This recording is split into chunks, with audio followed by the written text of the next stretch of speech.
लाभार्थी तो नहीं है। आप अपनी शिक्षा आदि पूरी करके या तो सरकारी नौकरी की तैयारी कर रहे हैं या फिर ऐसे युवकों को हम सरकार की ओर से कोई योजना बना करके और उनको एक लाभ पहुंचा सकें, इस प्रकार के वर्ग से आज मैं बात कर रहा हूं। निश्चित रूप से आज आप जो हैं भविष्य के लाभार्थी है। मैं हमेशा ये चिंता करता हूं कि हरियाणा के समाज के जो गरीब परिवारों के लोग हैं और खास करके जिनको काम की जरूरत है, इनके लिए कुछ योजनाएं बनाई जाए। गरीब परिवार यानी हर ऐसा परिवार जो पंक्ति में अंतिम खड़ा है, उसको कैसे आगे बढ़ाना, अंत्योदय की भावना से उसको हम आगे बढ़ाने की बात करते हैं। तो इस योजना के लिए सरकार अंत्योदय के हक में वैसे तो कई योजनाएं लेके आई है, लेकिन अगर रोजगार की जैसी बात ये युवक को मिल जाए तो निश्चित रूप से और वो ये रोजगार सबको प्रसन्नता होगी। आप वैसे बेरोजगार होंगे, लेकिन मैं आपको बेरोजगार नहीं कहूंगा। आप एक प्रकार से प्रतिभावान हैं। आपकी प्रतिभा का उपयोग समाज में किस काम के लिए हो सके, ऐसे अवसर तलाश करने का काम आप और हम मिलकर करेंगे। मित्रों, जब भी कभी कोई साथी ऐसे अवसर से गुजरता है, जब वो काम करना चाहता है लेकिन उसको काम नहीं मिलता है, तो अपनी भागदौड़ के लिए वो रोजगार के लिए तलाश करता है, रोजगार के लिए अपने आप को तैयार करता है, और जब तैयार हो जाता है तब वो रोजगार की चिंता भी करता है। हम लोग ऐसे तैयार हुए युवक को सदा संपर्क करते हैं, और संपर्क करने के लिए हमने एक योजना बनाई पिछले दिनों में, मुख्यमंत्री अंत्योदय परिवार उत्थान योजना। और इस अंत्योदय परिवार उत्थान योजना के अंतर्गत प्रदेश भर में लगभग 500 कैंप ये हमने लगाए, और एक एक परिवार के किसी न किसी सदस्य को हमने बुला करके और उनको कोई काम देने की बात कही।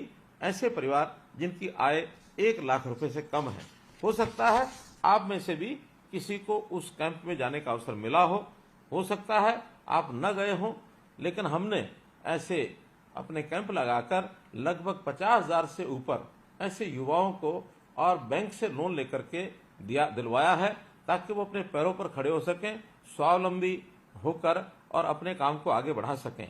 हाँ, निश्चित रूप से बड़ी संख्या है, और उस बड़ी संख्या में इतनी एक योगदान के कारण से को मैं कहूंगा कि सभी लोग रोजगार सबको मिला है, ऐसा नहीं है।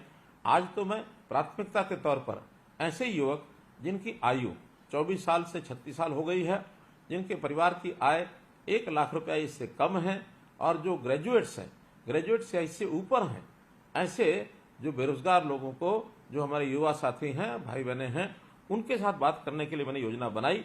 और एक बात आपको मैं ध्यान कराना चाहूंगा कि आखिर इस प्रकार की योजना है ये हम कैसे बना पाते हैं।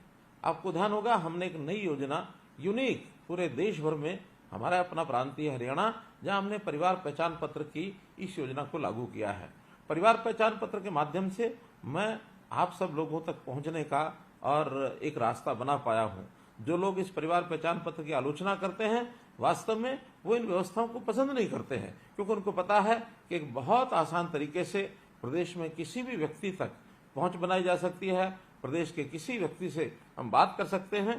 तो ये सारा काम करने के लिए ऐसी एक सूची बना करके आप लोगों से बात करने का मैंने ये रास्ता ढूंढा है। आप लोग पढ़ाई करते हैं, पढ़ाई करने के बाद सरकारी नौकरी की तलाश आपको रहती है। पता है अपने को सबको कि सरकारी नौकरी के लिए एक परीक्षा देनी पड़ती है, और उसमें मेरिट अगर अच्छी आती है तब जाकर के सरकारी नौकरी किसी को मिलती है। सरकारी नौकरी बहुत अधिक लोगों को मिलना संभव नहीं होता, मात्र 5 या 6% लोगों को ही ये नौकरी मिलती है। शेष सबको भी रोजगार चाहिए।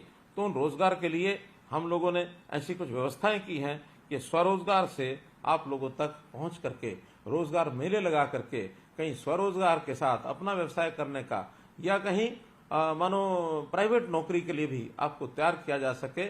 और बहुत ऐसे लोग भी हैं जो अपनी तैयारी करके और सरकारी नौकरी में जाना चाहते हैं, लेकिन उनको वर्षों लग जाते हैं, किसी को 2 वर्ष, किसी को 3 वर्ष। तो ये जो इंटरिम बीच का समय है, इस बीच के समय में भी कोई खाली न रहे, तो इसके लिए कई हमने व्यवस्थाएं बनाई हैं।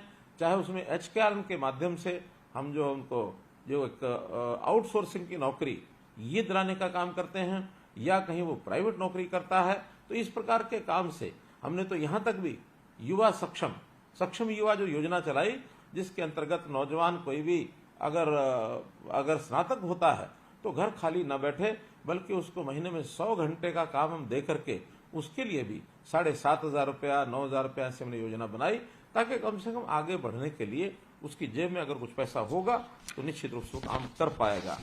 इस रोजगार मेलों के अंदर सरकारी विभागों की बहुत सी योजनाएं होती हैं। हमने उनको वहां भेज करके 17 विभाग ऐसे थे जिन्होंने ऐसे सब युवाओं की काउंसलिंग की, और उन मेलों में उन्होंने जाकर के पुरानी जो कुछ कंपनियां ऐसी हैं, कुछ उद्योग ऐसे हैं जिनको बुला करके काम देने की भी बात की है। तो इन सारे प्रयत्नों के माध्यम से आप लोगों को कैसे काम मिल जाए, इसका हम लगातार प्रयत्न करते हैं। मित्रों, पिछले 9 वर्ष में बहुत से उद्योग लगे हैं, बहुत से रोजगार लगे हैं। मुझे तो इस बात की नौकरी की जहां तक विषय है, योग्यता के आधार पर हमने एक शब्द प्रयोग किया कि बिना पर्ची बिना खर्ची ये नौकरी दी जाएगी, और मुझे इस बात का संतोष है कि पिछले 9 वर्ष में हम इससे पहले की जितनी सरकारें रही हैं, अगर औसतन लगाएं तो सबसे ज्यादा नौकरियां हमने दी हैं। उदाहरण के तौर पर 1999 से लेकर 2005 तक ये जो 5 साल की सरकार, 5.5 साल वो सरकार चली, मात्र 15,000 नौकरियां ही वो दे पाए। और फिर कांग्रेस की सरकार 2005 से 2014 पूरे 10 वर्ष चली, उन्होंने भी 10 वर्ष में और 86,000 नौकरियां मात्र दी। अब ये अलग बात है कि क्लेम करने में कोई कितना ही क्लेम करे। मैं भी पिछले दिनों में पूर्व मुख्यमंत्री भूपेंद्र सिंह हुड्डा से बात मैं सुन रहा था, उनकी बात, तो उसमें उन्होंने बताया कि हमने 1 लाख तो अध्यापक लगा दिए हैं, जबकि वास्तविकता ये है कि कुल 10 साल में 35,000 अध्यापकों की भर्ती उन्होंने की है। मैं कभी न कभी उनके आमने सामने बैठ करके भी इस बात का और खुलासा करने वाला हूं कि उन्होंने कितनी नौकरियां दी, और उन नौकरियों में उन्होंने नौकरियां लगाने का प्रयत्न किया होगा, लेकिन वो प्रयत्न करने के साथ उनके एक सिस्टम में कितनी खराबी थी कि उसमें बहुत सी नौकरियां तो बलि चढ़ गई, कोर्ट्स ने जिनको रद्द कर दिया। तो ऐसी रद्द हुई नौकरियां वो भी उनको देखनी होंगी। और जो उन्होंने आउटसोर्सिंग से लगा करके गेस्ट टीचर लगाए थे, आखिर उस गेस्ट टीचर्स को भी नौकरियां नहीं दे पाए। हमने आने के बाद उनको नौकरी भी दी, और नौकरी में उनको अंतिम समय तक वो रिटायर ना हो, ताकि उनको रोजगार उनके रिटायरमेंट एज तक मिला रहे। ये काम भी हमने आने के बाद किया। तो हम जो ट्रांसपेरेंट नौकरियां कर रहे हैं, यानी जो दे रहे हैं 2014 से लेकर 2023, इन 9 सालों में मुझे बड़ी खुशी है इस बात को बताते हुए कि 1,14,000 तो सरकारी नौकरियां हमने दी हैं, और साथ ही अभी अगले 6 महीने के अंदर अंदर और 41,000 भर्तियां जो हैं वो प्रक्रियाधीन हैं। तो अगर ये सब भी होती हैं तो 1.5 लाख से ऊपर नौकरियां ये हमारे इस 10 साल के कार्यकाल में ये पूरी होंगी। तो हम हर वर्ष चाहते हैं कि ऐसे जो बेरोजगार हैं, जो नए तैयार होते हैं, कोई मैट्रिक पास करके काम करना चाहता है, कोई +2 पास करके करना चाहता है, कोई ग्रेजुएट पोस्ट ग्रेजुएट बन करके काम करना चाहता है, तो ऐसे हर साल 2 लाख से ऊपर लोग ऐसे होते हैं जिनको कोई ना कोई व्यवसाय मार्केट में चाहिए, प्राइवेट नौकरी चाहिए, अपना व्यवसाय चाहिए। इस सब के लिए कौशल की बहुत बड़ी आवश्यकता होती है।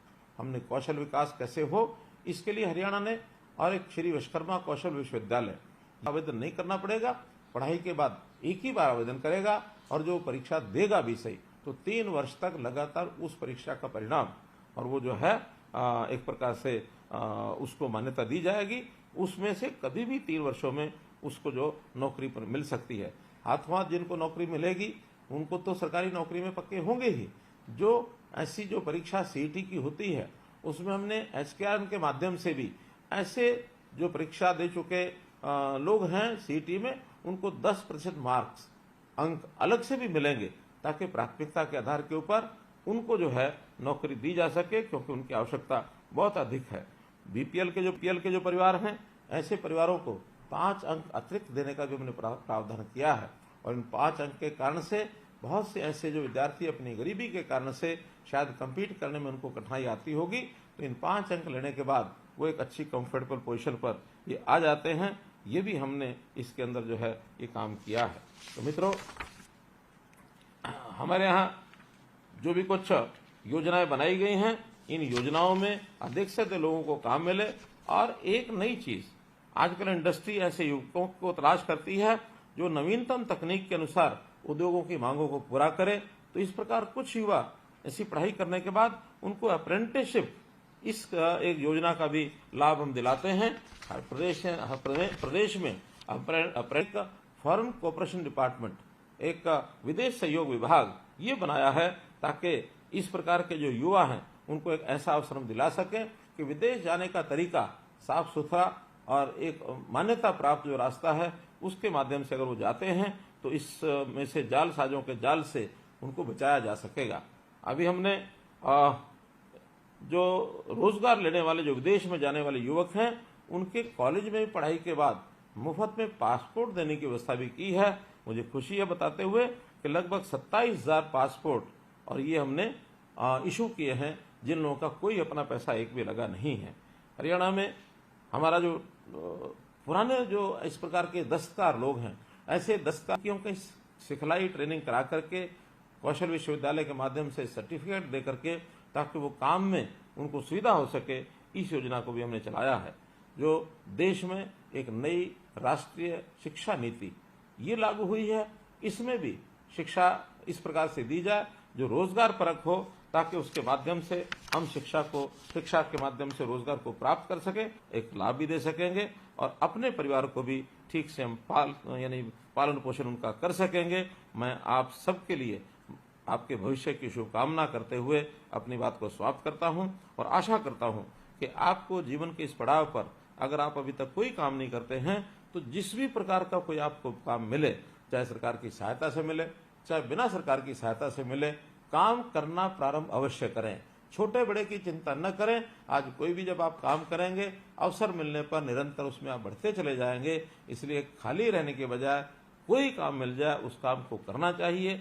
हम भरसक प्रयत्न करेंगे कि आपको कम से कम इतना काम जरूर मिल जाए जिससे आपका परिवार का पालन पोषण हो सके। आपका बहुत बहुत